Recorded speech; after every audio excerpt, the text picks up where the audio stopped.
तर कशात भावांनो, सकाळी 6ची लाट होती तर गेलो तर मी रानात पिंक्टर बदलाय. काल पलीकडून चालू होतं, आज अलीकडे पलटी मारायची होती. ज्यावर का सगळी पाणीच होतं ज्यावरवर. काय कपडे सगळे भिजले होते खालून, सगळं पाणी गळत होतं पॅन्टीतून. काय शेतकरी असल्यावर हवं सहन करावंच लागतंय. तर काय मग हे 2 राहिलेले जाऊ पलीकडे घेऊ आणि करू चालू लगेच. चालू केलं तर काय एका दुकानात चालू आहे, भिंगणाच गेलं ना ते.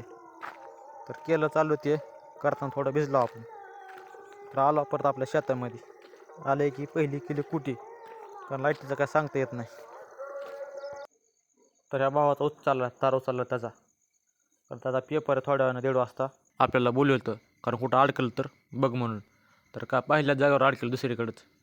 चालला भाऊ एक वरी, त्यानं सारलं माघारी. ट्रॅक्टर काढलं गावाच्या बाहेर, परत आलो शेतात. शेतामध्ये चालू होतं खात पेरा उसात.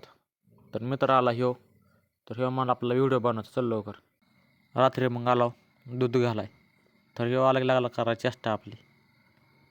तर काय मग केला रात्री जाळ. तुम्ही करतात का तुमच्या गावात असा जाळ? जमतंय का मग आपल्याला व्हिडिओ काढाय?